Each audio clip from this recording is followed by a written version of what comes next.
Welcome back. તો બનાસકાંઠાના થયા છે બેહાલ। વાવ તાલુકામાં વરસાદ તો થંભી ગયો છે, પરંતુ મુશ્કેલી હજુ પણ યથાવત છે।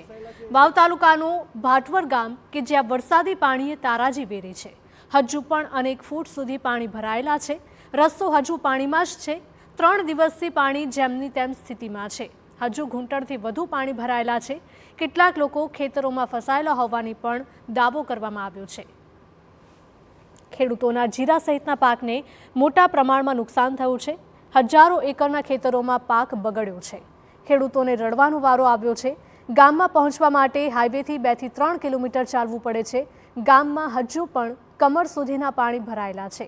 લોકોના મકાનો પણ 3 થી 4 ફૂટ સુધી પાણીમાં ગરકાવ થયેલા છે। લોકોનું કહેવું છે કે આ પાણી તો ઓસર્યા છે, પરંતુ 2 દિવસથી હાલત સૌથી ખરાબ હતી। લોકોને બચાવવાની કોઈ જ શક્યતા ન હતી।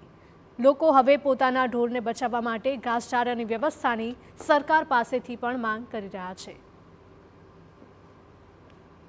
હાઈવેથી ભાટવર ગામમાં લગભગ 2 થી 3 કિલોમીટર ચાલીને જ્યારે પહોંચીએ ત્યારે આ દ્રશ્યો સામે આવે છે। આ જે ઘર છે, ઘર તમે જુઓ, તમામ ઘર પાણીમાં છે અને છેલ્લા 3 દિવસથી આ જ પરિસ્થિતિ છે। પાણીનું સ્તર આજે ઉતર્યું છે અને આ જળસ્તર નીચું થવાને કારણે અહીંયા જે લોકો છે બહાર પણ નીકળી શકે છે, પરંતુ ગઈકાલ સુધી પરિસ્થિતિ એવી હતી કે ટ્રેક્ટર સિવાય બહાર નીકળી શકાય નહીં અને પાણીનું જે લેવલ છે, લેવલ અત્યારે પણ તમે જુઓ કમર સુધીનું પાણી છે અને જે પશુઓ છે કે બાળકો છે કે વૃદ્ધો છે એ કઈ પરિસ્થિતિમાં છે એ સ્થાનિકો સાથે વાત કરીશું। કયા પ્રકારની પરિસ્થિતિ અહીંયા 2 દિવસથી છે અને કેટલું પાણી અહીંયા હતું? સાહેબ આ રહી ને આ એંગલ રહી ને એંગલ બરાબર પોણી તો સાહેબ આ તો અમારા કુદરત ઉપર આધાર છે અમારો કે ભાઈ અમે ગામની વસ્તી આવી 50 જણા તો એમ કે અમુક તો 2 ઢોર તો 2-4 ભેંસ મરી ગઈ છે અને 30 ભેંસ બારી કાઢી અને આમાં ઘણું ટ્રેક્ટર છે મારે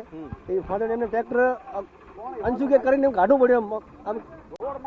હાવ નિકાલ અમારો કોઈ નતો।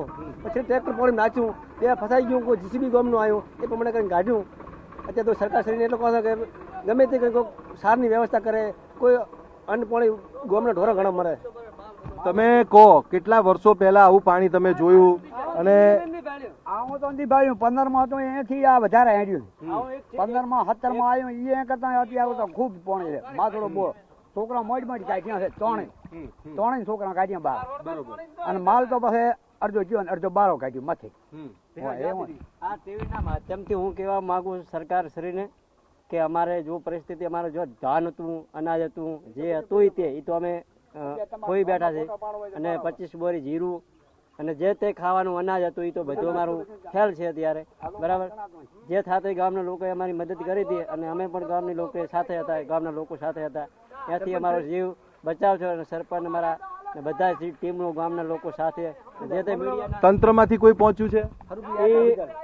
તંત્રમાંથી હરુભાઈ હમણાં આવ્યા હતા અહીંયા મારા ભાઈ ઉભા આવીને હરુભાઈ કીધું કે આગળ કોઈ વ્યવસ્થા તમે કરવી હોય તો હું ગાડીએ મોકલું, કોઈ ધોન મોકલું, કોઈ સાર મોકલું। હરુભાઈ આવ્યા હતા અને આગળ ટીમ આવી છે, આગળ ઠેઠ એનડીઆરએફ આવી એ ગાડેલી છે। અહીંયા રેસ્ક્યુ પણ જે છે એ કરવામાં આવી રહ્યું છે। મહત્વની બાબત અહીંયા એ છે કે છેલ્લા 3 દિવસથી અહીંયા પાણીનું જે સ્તર છે એ સ્તર ખૂબ ઊંચું હતું।